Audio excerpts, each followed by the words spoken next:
Hello everyone, how are you all? I hope you guys are doing well. So guys, welcome back to our channel. And guys हम लोग discuss कर रहे हैं as usually आपके unit 2 that is research aptitude के कुछ important points को, जो कि आपके UGC net exam point of view के अकॉर्डिंग बहुत ही ज़्यादा हेल्पफुल रहेंगे आप सभी के लिए। तो इसलिए वीडियो को विदाउट स्किप के लास्ट तक ज़रूर देखें ताकि आपसे कोई भी इम्पॉर्टेंट इन्फॉर्मेशन यहाँ पर मिस ना हो। तो आज हम जो टॉपिक डिस्कस करने वाले हैं ये बहुत ही ज़्यादा इम्पॉर्टेंट है। अगर हम बात करें रिसर्च एप्टीट्यूड की, तो यहाँ से आपको ज़रूर से क्वेश्चंस देखने को मिलते हैं और किस टाइप का क्वेश्चन आपको देखने को मिलता है उसको भी हम यहाँ पर एग्जाम्पल क्वेश्चन देखेंगे। पहले हम इन पॉइंट्स को डिस्कस करेंगे। इन पॉइंट्स में आपको जैसे कॉन्फ्रेंस से क्वेश्चंस होते हैं, ठीक है, सिंपोजियम से क्वेश्चंस होते हैं। यहाँ पर थोड़ा सा जो है स्टूडेंट कंफ्यूज हो जाता है, ठीक है। अगर बात आ जाती है कोई एक सिलेक्ट करने की, रिसर्च आर्टिकल हो गया, वर्कशॉप मोड हो गया, तो ये कुछ हमारी ऐसी इम्पॉर्टेंट टर्म है जिनसे कि क्वेश्चन आपका पुटअप होता है एग्ज़ाम में, और इनमें आप कंफ्यूज हो जाते हैं कि आंसर कॉन्फ्रेंस होगा, सिंपोजियम होगा या वर्कशॉप मोड होगा। तो इनको हम सेपरेटली स्टडी करने वाले हैं कि बेसिकली कॉन्फ्रेंस क्या होता है, आपका सिंपोजियम क्या होता है, वर्कशॉप मोड क्या होती है, रिसर्च आर्टिकल क्या होता है। तो वीडियो आपके लिए बहुत ज़्यादा हेल्पफुल रहेगी। अगर आपने अभी तक हमारे चैनल को सब्सक्राइब नहीं किया है या फिर आप हमारे चैनल पर नए हैं तो यूजीसी नेट एग्ज़ाम की ऐसे ही प्रिपरेशन के लिए चैनल को सब्सक्राइब करें और बेल आइकन को प्रेस करना बिल्कुल ना भूलें ताकि जब भी न्यू वीडियो अपलोड हो उसको नोटिफिकेशन सबसे पहले आप तक पहुँच सके। गाइज अगर हम बात करें, ये यूनिट 2 हम कवर कर रहे हैं, लेकिन अगर हम बात करें तो हमने यूनिट 1 ऑलरेडी कवर की हुई है। इस यूनिट 1 में हमने डिस्कस किया है टीचिंग एप्टीट्यूड के कुछ इम्पॉर्टेंट पॉइंट्स को, जो कि आपको क्वेश्चन सॉल्व करने में बहुत ज़्यादा हेल्प करेंगे यूनिट 1 के, और कुछ इम्पॉर्टेंट क्वेश्चंस जो कि आपके प्रीवियस ईयर के क्वेश्चंस हैं। हिंदी और इंग्लिश दोनों ही लैंग्वेज में हमने इनको डिस्कस किया हुआ है। तो अगर आपने वो वीडियो हमारी नहीं देखी तो डिस्क्रिप्शन बॉक्स में आपको लिंक प्रोवाइड कर दिया जाएगा, वहाँ से चेक कर सकते हैं। इसके अलावा हमने रिसर्च एप्टीट्यूड में भी 2 वीडियोज़ कवर किए हुए हैं जहाँ पर कि हमने जाना है कि रिसर्च क्या होता है, ठीक है। और नेक्स्ट जो हमारा पार्ट था उसमें हमने थीसिस के बारे में जाना है। तो दोनों ही इम्पॉर्टेंट टॉपिक हैं। अगर आपने वीडियो नहीं देखा डिस्क्रिप्शन बॉक्स में लिंक प्रोवाइड हो जाएगा, वहाँ से कर सकते हैं। आज हम जो करने वाले हैं ये आपके रिसर्च पार्ट यूनिट 2 का पार्ट 3 है, ठीक है। तो चलिए ज़्यादा टाइम वेस्ट किए बिना अपने सेशन को स्टार्ट करेंगे। तो हम सबसे पहले जानेंगे कॉन्फ्रेंस। कॉन्फ्रेंस क्या होता है? कॉन्फ्रेंस से आपके क्वेश्चंस पुट होते हैं, जैसा कि आप सभी को पता है कि जो पेपर 1 होता है यूजीसी नेट का, वहाँ पर आपकी टोटल 10 यूनिट्स होती हैं। और अगर इन यूनिट्स की हम बात करें तो हर पर्टिकुलर यूनिट से आपके 5 क्वेश्चंस पुटअप होते हैं, और ये इनका जो वेटेज रहता है वो 10 मार्क्स का रहता है। तो बहुत ही ज़्यादा इंपॉर्टेंट है एक सिंगल यूनिट। तो किसी भी यूनिट को इग्नोर नहीं करना है, हल्के में नहीं लेना, पूरी प्रिपरेशन करनी है, क्योंकि 10 मार्क्स जो है वो बहुत ज़्यादा मैटर करते हैं। तो पहला जो टॉपिक यहाँ पर हम आज डिस्कस करेंगे दैट इज़ कॉन्फ्रेंस। कॉन्फ्रेंस की अगर हम बात करें, इसको हिंदी में सम्मेलन कहा जाता है। तो कॉन्फ्रेंस जो है वो क्या है? तो कॉन्फ्रेंस जो होता है वो एक मेथड होता है रिसर्च का। क्या होता है? कॉन्फ्रेंस में भी आप रिसर्च ही करते हो बेसिकली। तो ये एक तरीका है, एक प्रकार है किसका? रिसर्च का। इस समवॉट, यहाँ पर समवॉट लिख दिया, ये समवॉट है, WHAT, ठीक है। ये समवॉट सिमिलर होता है क्लास डिस्कशन से, यानी कि आप जो क्लास में डिस्कशन करते हो उससे थोड़ा सा सिमिलर होता है ये conference, but the number of student is more limited. लेकिन कॉन्फ्रेंस में नंबर ऑफ स्टूडेंट लिमिटेड होते हैं। क्लास में क्या है कि आपके कोई लिमिट नहीं है। क्लास में अगर 40 स्टूडेंट्स प्रेजेंट है तो 40 स्टूडेंट डिस्कशन करेंगे, 30 स्टूडेंट प्रेजेंट है और 30 स्टूडेंट डिस्कशन करेंगे। तो क्लास डिस्कशन की तरह ही होता है ये कॉन्फ्रेंस यानी कि सम्मेलन। लेकिन बस यहाँ पर डिफरेंस जो देखने को मिलता है वो ये देखने को मिलता है कि यहाँ पर स्टूडेंट की क्वांटिटी जो होती है वो लिमिटेड होती है कॉन्फ्रेंस में। अनुसंधान की ये एक विधि है, ठीक है। तो अनुसंधान की एक विधि के रूप में सम्मेलन कुछ हद तक कक्षा चर्चा के समान होता है, लेकिन छात्रों की संख्या यहाँ पर अधिक सीमित होती है। Usually the teacher assigns the large classes into small conference। यहाँ पर क्या होता है कि जो टीचर होता है वो क्या करता है, जो बड़ी बड़ी क्लासेस होती हैं उनको छोटे छोटे कॉन्फ्रेंस ग्रुप में जो है वो डिवाइड कर देता है in order to provide opportunity for discussion, ताकि डिस्कशन के लिए अपॉर्चुनिटीज़ प्रोवाइड की जा सकें। क्योंकि अगर हम बात करें कि क्लासरूम में डिस्कशन हो रहा है, तो मान लीजिए अगर 40 स्टूडेंट्स हैं एक क्लास में और ये 40 स्टूडेंट्स को आपस में इंटरेक्ट करना है, डिस्कशन करना है, और हम कह सकते हैं कि एक पीरियड आपका कितने का होता है, मिनिमम 40 मिनट्स का होता है। तो इन 40 मिनट्स में कुछ टाइम तो टीचर आपको समझाने में ले लेगा कि आपको किस टॉपिक पर डिस्कशन करना है, बेसिकली किस तरह से करना है। तो मान लीजिए कि कुल मिलाकर आपके पास 30 मिनट्स बचते हैं, तो अब इन 30 मिनट्स में ये 40 स्टूडेंट्स इंटरेक्ट बेहतर तरीके से नहीं कर पाएंगे। कुछ स्टूडेंट्स ऐसे होंगे जो थोड़े से शाय नेचर के होंगे, तो वो रह जाएंगे यहाँ पर डिस्कशन करने के लिए। तो सारे ही स्टूडेंट्स को प्रॉपर अपॉर्चुनिटी मिले ताकि वो अपने आइडियाज़ को एक्सप्रेस कर सकें, अपने दूसरों के आइडियाज़ को एक्वायर कर सकें। तो इसलिए क्या किया जाता है कि ये जो कॉन्फ्रेंस होती है, एक कॉन्फ्रेंस ग्रुप में जो है डिस्कशन को चेंज किया जाता है ताकि सभी को अपॉर्चुनिटी मिल सके, सब डिस्कस कर सकें। ठीक है, क्योंकि कम लोग होंगे तो सब अपने अपने विचार, ज़्यादा समय मिलेगा अपने विचारों को व्यक्त करने के लिए। Usually after the formal lecture or to deal with a selected problem situation. अब ये जो कॉन्फ्रेंस होगा ये बेसिकली कब बैठाई जाएगी, तो या तो आपके फॉर्मल लेक्चर के बाद इसको करा जाएगा, या फिर अगर कोई भी प्रॉब्लम है, कोई भी सिचुएशन है, कोई भी प्रॉब्लम है, तो उसको डील करने के लिए कॉन्फ्रेंस ग्रुप बनाए जाएंगे कि आप लोग अपना सोल्यूशन जो है वो यहाँ पर निकाल लें कॉन्फ्रेंस ग्रुप में डिस्कशन करके। तो आमतौर पर शिक्षक जो होता है वो क्या करता है, वो बड़े सम्मेलन को छोटे सम्मेलन समूह में सोचते हैं, या फिर हम कह सकते हैं बांटते हैं, ताकि जो औपचारिक व्याख्यान के बाद चर्चा के अवसर प्रदान कर सकें या फिर चयनित समस्या की स्थिति का समाधान यहाँ पर किया जा सके। It provides the opportunity for every person to share ideas and issues in a group. अब ये क्या कॉन्फ्रेंस क्या करता है, बहुत ज़्यादा ध्यान से आपको सुनना है। कॉन्फ्रेंस देता है अपॉर्चुनिटी, ठीक है, अपॉर्चुनिटी देता है हर पर्सन के लिए कि वो अपने आइडियाज़ को शेयर करे और जो भी इश्यूज़ हैं उनको ग्रुप में शेयर कर सके। जैसे कि मैंने अभी बताया कि जब छोटे छोटे स्मॉल ग्रुप्स होंगे तो हर व्यक्ति को एक अपना पर्टिकुलर टाइम मिलेगा जिसमें कि वो अपने आइडियाज़ को बेहतर तरीके से एक्सप्रेस कर पाएगा और जो भी कुछ इश्यूज़ हैं उनके साथ बेहतर तरीके से वो डील भी कर पाएगा। ठीक है, तो यह जो कॉन्फ्रेंस है ये प्रत्येक व्यक्ति को एक समूह में विचारों और मुद्दों को साझा करने का क्या करती है, अवसर प्रदान करती है।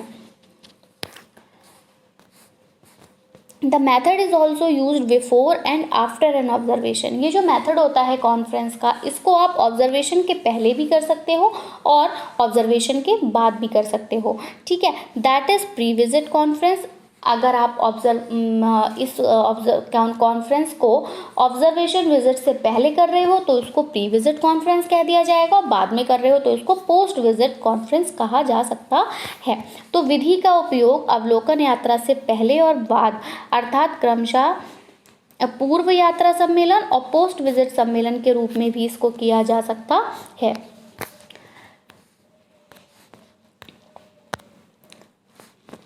The lecture may involve others teacher to leave the conference group. She needs to explain the objective of the conference to all the teacher involved and function as a team. अगर आप कोई भी एक कॉन्फ्रेंस कर रहे हो तो जो भी टीचर होगा वो जो भी ग्रुप है उसको बता दे कि उद्देश्य क्या है इस कॉन्फ्रेंस का, किस उद्देश्य के साथ ये कॉन्फ्रेंस बैठाई गई है। मान लीजिए कोई भी उद्देश्य हो सकता है कि आप लोग ओजोन डिप्लीशन से डील करना चाह रहे हैं, ठीक है, या फिर आप ग्लोबल वार्मिंग पर डिस्कशन करना चाह रहे हो, तो जो उद्देश्य होगा उसी में तो डिस्कशन किया जाएगा। अगर थीम ही नहीं होगा, कोई उद्देश्य ही नहीं होगा, कोई मोटिव ही नहीं होगा, तो आप डिस्कशन करेंगे किस पे? कोई ग्लोबल वार्मिंग का डिस्कशन कर रहा होगा, कोई ओजोन का कर रहा होगा, कोई बायोडाइवर्सिटी कंजर्वेशन कर रहा होगा। तो इसलिए एक आप उद्देश्य बता दीजिए कि इस उद्देश्य पर आपको कॉन्फ्रेंस जो है जो बैठाई गई है और आपको इस टॉपिक पर डिस्कशन करना है।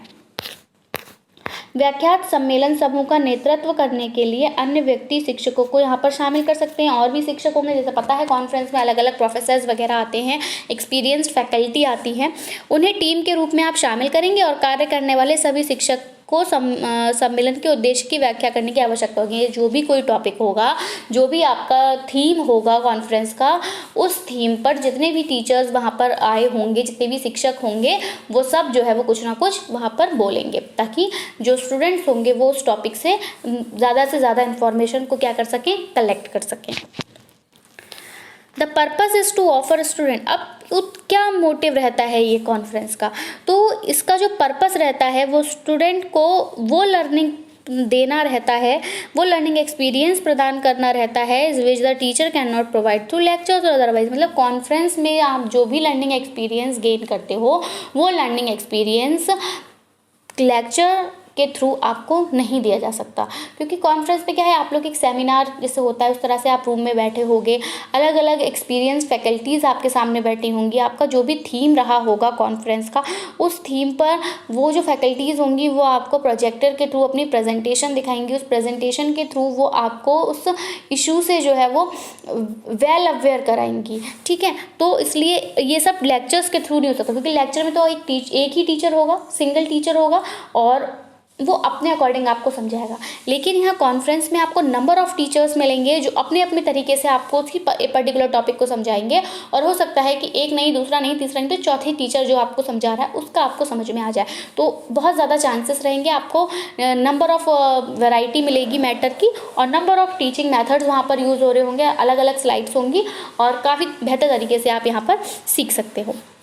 तो इसका जो उद्देश्य रहेगा वो छात्रों को उन शिक्षण अनुभवों की पेशकश कराना है जिन्हें शिक्षक व्याख्यान के माध्यम से प्रदान नहीं कर सकते हैं। तो कॉन्फ्रेंस का जो मेन मोटिव रहता है वो यही रहता है कि जो भी टॉपिक है, जो भी थीम है, जो भी इश्यूज़ हैं, उनको बेहतर तरीके से आपके सामने प्रस्तुत किया जा सके। कॉन्फ्रेंस में सभी को जो है वो समान अवसर मिलते हैं, एक अच्छी अपॉर्चुनिटी मिलती है खुद के आइडियाज़ को डिस्कस करने की, जो कि क्लास डिस्कशन में नहीं हो पाता, क्योंकि क्लास डिस्कशन में जो नंबर ऑफ स्टूडेंट्स होते हैं वो ज़्यादा होते हैं, लेकिन कॉन्फ्रेंस में जो है वो लिमिटेड स्टूडेंट्स ही रहते हैं, ठीक है। छोटे छोटे ग्रुप्स जो है वो बनाए जाते हैं। अब बात आ जाती है सिम्पोजियम की।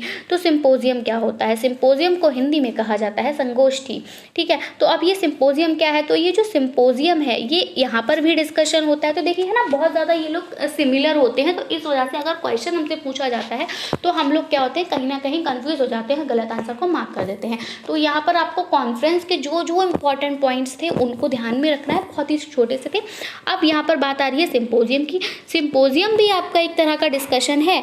यहाँ पर क्या होता है, यहाँ पर सिस्टमैटिक प्रेजेंटेशन होती है पेपर्स की और स्पीचेस की, ठीक है। वहाँ पर क्या हो रहा था, वहाँ पर आप एक किसी भी एक पर्टिकुलर टॉपिक पर क्या कर रहे थे, डिस्कशन कर रहे थे, लेकिन वहाँ पर ये नहीं बोला गया था कि आपको कैसे उसको प्रेजेंट करना है, लेकिन यहाँ पर बोला है कि ये भी डिस्कशन होगा। सिम्पोजियम भी एक डिस्कशन है, लेकिन यहाँ पर सिस्टमैटिक प्रेजेंटेशन की जाएगी पेपर की और स्पीच की, जो कि आपकी प्रॉब्लम को कंसर्न कर रहे होंगे। A various aspects of a problem topic is done by 2 और मोर एक्सपर्ट्स पर्सन। अब यहाँ पर क्या होगा, जो अलग अलग एस्पेक्ट्स होंगे आपकी प्रॉब्लम के, जो भी प्रॉब्लम है आपकी, उसके जो ज़्यादा से ज़्यादा एस्पेक्ट होंगे उनको 2 और 2 से ज़्यादा एक्सपर्ट टीचर्स के द्वारा क्या कराया जाएगा, सॉल्व कराने की कोशिश की जाएगी, समझाने की कोशिश की जाएगी to an audience under the direction of a chairman followed by general discussion. तो जनरल डिस्कशन से स्टार्ट होगा और फिर एक्सपीरियंस टीचर्स जो होंगे वो मतलब कह सकते हो आप कंप्लीट एस्पेक्ट को प्रॉब्लम के आपको एलैबोरेट करेंगे, एक्सप्लेन करेंगे। तो संगोष्ठी क्या है, तो संगोष्ठी भी एक चर्चा का रूप है। जिस तरह से आपका कॉन्फ्रेंस था तो डिस्कशन दोनों में ही हो रहा है, बट वहाँ पर क्या हो रहा है कि आपको किसी भी एक टॉपिक पर अलग अलग टीचर्स जो होंगे वो आपको अवेयर कराएंगे, लेकिन यहाँ पर एक सिस्टमैटिक प्रेजेंटेशन देनी होगी पेपर्स के थ्रू या फिर स्पीचेस के थ्रू, ठीक है। तो एक संगोष्ठी एक चर्चा का ही रूप है जिसमें एक समस्या के विषय में कागजात या भाषणों की एक व्यवस्थित प्रस्तुति दी जाती है, या किसी समस्या विषय के विभिन्न पहलुओं को 2 या 2 से अधिक विशेषज्ञ व्यक्तियों द्वारा एक अध्यक्ष के निर्देशन में श्रोताओं द्वारा सामान्य चर्चा के बाद किया जाता है। तो कॉन्फ्रेंस जो है हमारी ओरली हो सकती है, सिर्फ जो है अलग अलग लोग होंगे वो उस टॉपिक पर ओरली बोलेंगे, लेकिन संगोष्ठी में आप पेपर्स के थ्रू बोलेंगे, आप स्पीचेस के थ्रू बोलेंगे, मतलब आप कुछ भी कह सकते हो, लिखित प्रस्तुति आपको जो है वो देनी है। Symposium needs to be planned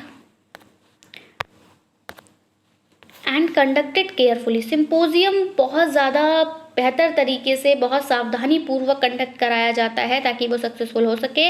it should be planned ahead of time, इसको टाइम के अकॉर्डिंग जो है वो आपको प्लान करना है। यानी संगोष्ठी में आपको दिया जाएगा टाइम, कॉन्फ्रेंस में टाइम नहीं था, आप चाहे 5 मिनट्स तक आप अपना जो भी मैटर है उसको आप चाहे 5 मिनट्स में बोलिए या फिर आप 10 मिनट्स ले लीजिए। लेकिन बात आ गई सिंपोजियम की, तो यहाँ सिंपोजियम में आपको लिमिटेड टाइम दिया जाएगा, मतलब टाइम जो है वो आपको प्रोवाइड किया जाएगा कि you have only 5 minutes, so you have to complete your lectures within 5 minutes. 5 minute के अंदर अंदर आपको जो कुछ भी उस कंसर्न प्रॉब्लम के बारे में जो भी अपना कंसर्न दिखाना है वो आप सिर्फ 5 मिनट में ही जो है वो उसको कंप्लीट करोगे। तो यहाँ पर आपको एक टाइम दिया जाता है कि आप उस प्लान्ड वे में जो है वो बेहतर तरीके से केयरफुली कंडक्ट करेंगे। ठीक है, तो संगोष्ठी को सफल होने के लिए सावधानी पूर्वक योजना बनाने और संचालित करने की आवश्यकता है। इसकी योजना समय से पहले बनाई जानी चाहिए। आप इसको समय से पहले बना के लाओगे। प्रेजेंट कॉन्फ्रेंस में क्या होता है, आप ऑन दी स्पॉट भी बोल सकते हो, ठीक है, लेकिन सिंपोजियम में तो आपको पहले से पता होगा कि ये टॉपिक है और इस टॉपिक पर आपको अपनी प्रेजेंटेशन लेकर जानी है और आपको वहाँ पर टाइम भी दिया जाएगा, आप उस लिमिटेड टाइम में ही बोलेंगे। The speaker should be those who have expertise in the subject for discussion. यहाँ पर स्पीकर्स कौन होंगे, तो यहाँ पर स्पीकर्स वो होंगे जिनके पास एक्सपीरियंस होगा, जो एक्सपर्ट्स होंगे उस सब्जेक्ट के, जिस सब्जेक्ट पर बात हो रही है डिस्कशन करने के लिए। वक्ताओं को उन लोगों के लिए होना चाहिए जिनके पास चर्चा के लिए विषय में क्या हो, विशेषज्ञता हो। ये नहीं कि आप ओजोन डिप्लीशन पर बुलवा रहे हैं और वहाँ पर जो शिक्षक है वो कौन है, तो वो हिंदी साहित्य का टीचर है, तो ऐसा नहीं करना है। ठीक है, तो वो एक इन्वायरमेंटलिस्ट ही हो, पर्टिकुलर अगर इन्वायरमेंट का टॉपिक है तो हिंदी या लिटरेचर, मतलब कोई भी शिक्षक नहीं होना चाहिए, जो उसमें एक्सपर्ट है वही यहाँ पर आपको चाहिए। The experts and the audience should know the objectives of the symposium. देख लीजिएगा, कॉन्फ्रेंस में नहीं बोला गया था कि विशेषज्ञता होनी चाहिए, वहाँ पर बोला था फैकल्टी होनी चाहिए, एक्सपीरियंस्ड फैकल्टी होनी चाहिए, बट ये नहीं कहा था कि उस पर्टिकुलर सब्जेक्ट में होना चाहिए। कॉन्फ्रेंस में तो आपको इन्फॉर्मेशन कलेक्ट करनी है, तो आप किसी भी फील्ड से हैं, आप वहाँ पर पार्टिसिपेट कर सकते हैं, बट सिंपोजियम में आप जो भी टॉपिक है उस टॉपिक के जो है वो एक्सपर्ट होने चाहिए। ठीक है, तो the experts and the audience should know the objective of the symposium. जो भी एक्सपर्ट्स होंगे और जो भी ऑडियंस होंगे उनको सिंपोजियम के उद्देश्य का पता होना चाहिए। And the breadth of the topic, और टॉपिक की मतलब जो भी टॉपिक बताया जा रहा है उसकी सीमा कितनी है उसको भी उन्हें जानना होगा। To be discuss the speakers should be given sufficient time to prepare their topic better. उनको बहुत ही सफिशिएंट टाइम दिया जाएगा कि वो अपने टॉपिक को बेहतर तरीके से जो है वो प्रिपेयर कर सकें। तो विशेषज्ञों और दर्शकों को विचार विमर्श के लिए संगोष्ठी के उद्देश्य और विषय के विस्तार को जानना चाहिए। वक्ता को अपने विषय को अच्छी तरह से तैयार करने के लिए पर्याप्त समय दिया जाना चाहिए। The purpose of the symposium, अब पर्पस क्या रहता है सिंपोजियम का, तो पर्पस जो रहता है सिंपोजियम का is to investigate and understand the various aspects of the problem. जो प्रॉब्लम है उसके अलग अलग पहलू को इन्वेस्टिगेशन करना, उसको इन्वेस्टिगेट करना और उसको समझना। It is not from a debating point of view. Symposium में डिबेट नहीं होता। डिबेट में आप लोग क्या करते हो, बहस करते हो कि नहीं ऐसा तो नहीं है, कोई एक फेवर में बोलता है दूसरा अगेंस्ट में बोलता है, बट यहाँ पर आपको डिबेट के पॉइंट ऑफ व्यू से नहीं बोलना, बल्कि उस प्रॉब्लम के हर एस्पेक्ट को जो है वो इन्वेस्टिगेट करना है, उसको समझना है कि हाँ ऐसा होता है। जैसे अगर आप ओजोन डिप्लीशन की बात करते हो तो आपको पता चल रहा है कि यहाँ पर जो है वो CFC का इंपॉर्टेंट रोल रह रहा है, जिसकी वजह से जो है ओजोन डिप्लीट हो रही है, तो आप लोग मानोगे कि यस हाँ ऐसा है। ठीक है, संगोष्ठी का उद्देश्य समस्या के विभिन्न पहलुओं की जांच करना और समझना है, और ये वाद विवाद के दृष्टिकोण से नहीं है। आप ये जब बात आ रही है कि CFC जो है ये एक इम्पॉर्टेंट रोल प्ले कर रहा है ओजोन डिप्लीशन में, तो आप यहाँ पर डिबेट में आप बोल सकते हो नहीं ऐसा नहीं है, इसका ये रोल नहीं प्ले कर रहा। लेकिन आप जब बात आ रही है सिंपोजियम की, तो आप यहाँ पर ये नहीं कह सकते कि CFC इंपॉर्टेंट रोल प्ले नहीं कर रहा। आप बिल्कुल बोलोगे हाँ भैया कर रहा है। ठीक है, तो ये डिबेट के पॉइंट ऑफ व्यू से नहीं है। आई होप आपको कॉन्फ्रेंस और सिंपोजियम बेहतर तरीके से समझ में आया होगा। जो इम्पॉर्टेंट इनके बीच का डिफरेंस है वही हमने यहाँ पर देखा है। बहुत सिमिलर होते हैं बट थोड़ा थोड़ा माइन्यूट सा डिफरेंस है, वो आपको यहाँ पर पता चल गया होगा। अब हम बात करेंगे रिसर्च आर्टिकल की। तो रिसर्च आर्टिकल को हम अनुसंधान आलेख कहते हैं, इसको हम फर्स्ट पार्ट में भी डिस्कस कर चुके हैं, सेकंड में भी, और हम फिर से डिस्कस कर रहे हैं। तो देखिए, sometimes the findings of a research study, कभी कभी क्या होता है कि जो आप रिसर्च स्टडी करते, जो भी रिसर्च आप करते हो, तो रिसर्च की जो फाइंडिंग्स होती हैं वो पब्लिश्ड हो जाती हैं आपके शॉर्ट पेपर की फॉर्म में। तो उसको आप क्या कहते हो, आर्टिकल कहते हैं। मतलब आपने किसी भी एक पर्टिकुलर टॉपिक पर रिसर्च किया, तो जब आपने रिसर्च किया तो आपको उसको रिटन देना ही, मैंने बताया था कि आप एब्स्ट्रैक्ट देंगे कि आप इस पेपर में इस बारे में बात कर रहे हैं, अपना डेटा जो भी आपने निकाला है, जो भी रिजल्ट्स आपने निकाले उनको इंटरप्रीट करेंगे, रिजल्ट डिस्कशन सब कुछ देंगे, कंक्लूजन वगैरह।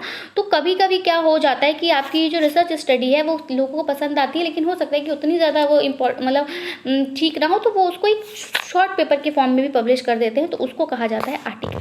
तो कई बार एक अनुसंधान अध्ययन के निष्कर्ष को एक लेख नामक एक लघु पेपर के रूप में भी प्रकाशित किया जा सकता है।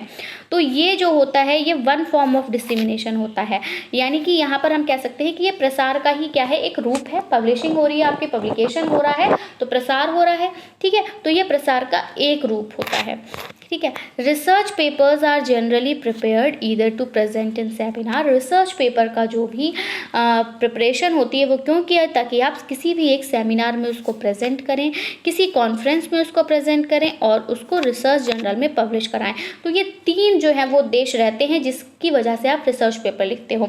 एक तो पहला रिसर्च पेपर आप सेमिनार में प्रेजेंट करने के लिए लिखते हो, दूसरा आप किसी कॉन्फ्रेंस में प्रेजेंट करने के लिए लिखते हो, और तीसरा आप उसको रिसर्च जर्नल में पब्लिश कराने के लिए लिखते हो। शोध पत्र आमतौर पर सेमिनारों और सम्मेलनों में प्रस्तुत करने या शोध पत्रिकाओं में प्रकाशित करने के लिए तैयार किए जाते हैं।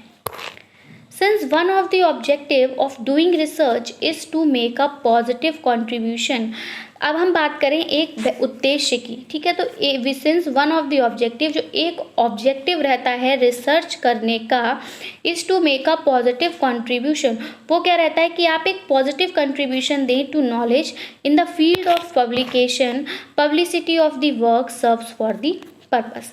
तो चूंकि अनुसंधान करने के उद्देश्यों में से एक ज्ञान के क्षेत्र में सकारात्मक योगदान करना है, इसलिए कार्य का प्रकाशन प्रचार उद्देश्य को पूरा करता है। आप रिसर्च पेपर जो भी आपने अपनी रिसर्च की है उसी को तो लिखते हो, कुछ और जो रिसर्च की है वही आप पेपर में लिखेंगे, कुछ एक्स्ट्रा तो आप लिख नहीं देंगे, ठीक है।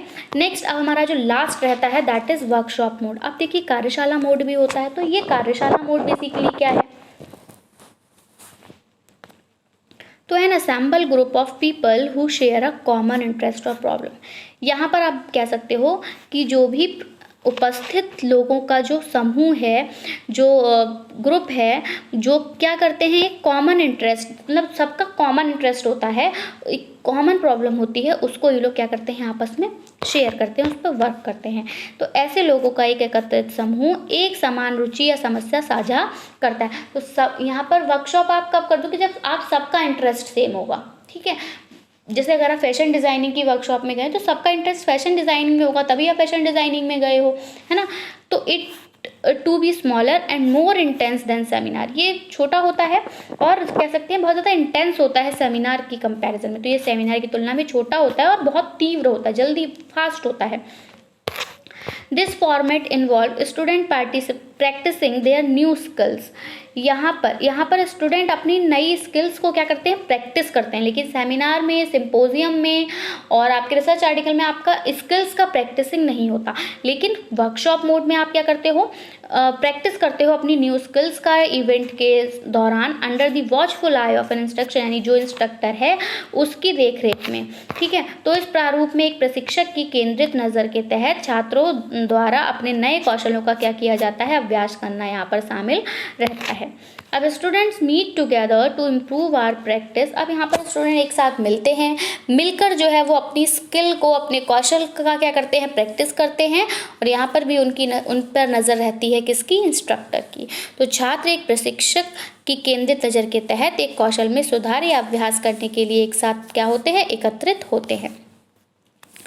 Participants work on A targeted issue, जो भी टारगेटेड इशू होता है, जो भी प्रॉब्लम होती है उस पर पार्टिसिपेंट वर्क करते हैं इंटेंसिव प्रैक्टिस के थ्रू और डिस्कशन के थ्रू। तो प्रतिभागी गहन अभ्यास और चर्चा के माध्यम से लक्षित मुद्दे समस्याओं पर क्या करते हैं, काम करते हैं और फिर उसका रिजल्ट निकालते हैं कि क्या रीज़न रहा था, कंक्लूजन पहुंचते हैं। अब देखिए किस टाइप की, ये जो हमने कुछ पॉइंट्स को डिस्कस किया इनसे बेसिकली आपका किस टाइप का क्वेश्चन बनता है। तो ये क्वेश्चन आपका प्रीवियस ईयर में आया हुआ क्वेश्चन है, इसीलिए ये क्वेश्चन मेरा लाने का जो मोटिव था वो यही था कि आप समझ सकें कि क्वेश्चन जो है वो आपके किन टॉपिक्स से मिलकर बनते हैं। ठीक है, तो जैसे क्वेश्चन है, in which of the following arrangements are wider spectrum of ideas and issues may be made possible.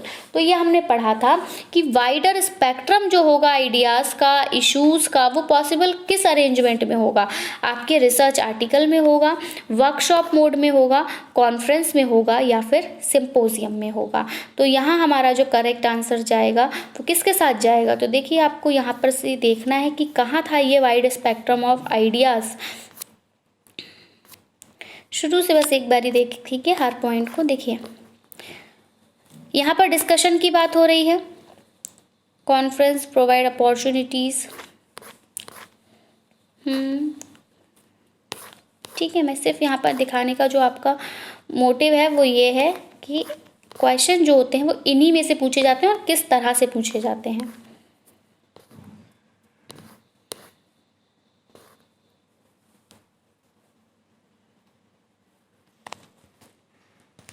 तो यहाँ पर हम लोगों ने डिस्कस किया था इस कॉन्फ्रेंस को जब हम पढ़ रहे थे। देखिए, usually the teacher assign large classes into small conference group in order to provide opportunities. यानी कि आप डिस्कशन के लिए आपको अपॉर्चुनिटीज़ कहाँ मिल रही है, तो डिस्कशन के लिए आपको अपॉर्चुनिटीज़ मिल रही है कॉन्फ्रेंस में। तो देखिए एज इट इज़ क्वेश्चन नहीं होते हैं, आप समझ सकते हैं कि क्वेश्चन बिल्कुल आपका यहीं पर था लेकिन एज इट इज़ वर्ड्स आपको देखने को नहीं मिलते। तो आपको अपने माइंड का जो है वो यहाँ पर इस्तेमाल करना है। अगर हम इस क्वेश्चन की बात करें कि किस अरेंजमेंट में आपको wide spectrum of ideas and issues को जो आप पॉसिबल कर सकते हो, तो यहाँ पर वही था कि आपको अपॉर्चुनिटी दी जाती है कि आप डिस्कशन अच्छे तरीके से कर सकें। स्मॉल ग्रुप्स बनाए जाते हैं कॉन्फ्रेंस के लिए, क्योंकि क्लास में डिस्कशन करने के लिए जो स्टूडेंट्स होते हैं वो लिमिटेड नहीं होते, लेकिन कॉन्फ्रेंस में स्टूडेंट लिमिटेड होते हैं, तो वहाँ पर जो है वो डिस्कशन अच्छे तरीके से हो पाता है। तो इसलिए आपका जो करेक्ट आंसर यहाँ पर जाएगा, देखिए हर ऑप्शन जो है वो आपको यहाँ पर जो डिस्कस करा था उसका मोटिव ये था कि आप यहाँ पर समझ सकें। अगर रिसर्च आर्टिकल की यहाँ पर बात करें तो वही है कि आपने जो भी रिसर्च किया आप उसको क्या करते हो, अगर आपका वो शॉर्ट पेपर में अगर पब्लिश होता है तो वो आपका क्या है, रिसर्च आर्टिकल है, और वो क्या है आपका डिसमिनेशन यानी कि आपके प्रसार का एक ग्रुप है। तो यहाँ पर आपके आइडियाज़ की कोई बात नहीं हो रही है कि वाइड स्पेक्ट्रम है। दूसरा, वर्कशॉप मोड में आप प्रैक्टिस करते हो, सेम इंटरेस्ट होता है, नंबर ऑफ स्टूडेंट जो भी पार्टिसिपेट कर रहे होते हैं वो सेम इंटरेस्ट होता है उनका किसी भी एक प्रॉब्लम को लेकर, किसी भी एक टॉपिक को लेकर। लेकिन कॉन्फ्रेंस में जो है वो आप अपने विचारों का आदान प्रदान बेहतर तरीके से कर पाते हैं, जबकि सिंपोजियम में, आपकी संगोष्ठी में आप लोग क्या करते हो कि एक लिखित फॉर्म जो है वो वहाँ पर होती है, आपको लिमिटेड टाइम दिया जाता है, तो आप वहाँ पर ज़्यादा से ज़्यादा अपने आइडियाज़ को नहीं इलैबोरेट कर सकते, लेकिन कॉन्फ्रेंस में ऐसा नहीं है। तो आपका जो करेक्ट आंसर यहाँ पर जाएगा that goes with option number 3। ठीक है, तो इस टाइप के क्वेश्चंस जो हैं वो आपको यहाँ से देखने को मिलेंगे। आई होप आपको सेशन पसंद आया होगा। हिंदी में भी एक बार देख लेंगे कि निम्नलिखित में से यहाँ पर आएगा किस व्यवस्था में विचारों और मुद्दों का एक व्यापक स्पेक्ट्रम बनाया जाना संभव हो सकता है। तो विचारों और मुद्दों का व्यापक स्पेक्ट्रम कहाँ बना रहे हैं हम, सम्मेलन में बना रहे हैं, कॉन्फ्रेंस में बना रहे हैं। तो आई होप आपको सेशन पसंद आया होगा। वीडियो पसंद आया हो तो उसको लाइक करें और अपने फ्रेंड्स में शेयर करें। And if you have any query you can ask in the comment section. So that's it from my side. मिलेंगे अपनी एक नई वीडियो के साथ। Till then take care and bye bye. Thanks for watching. Thanks, have a nice day.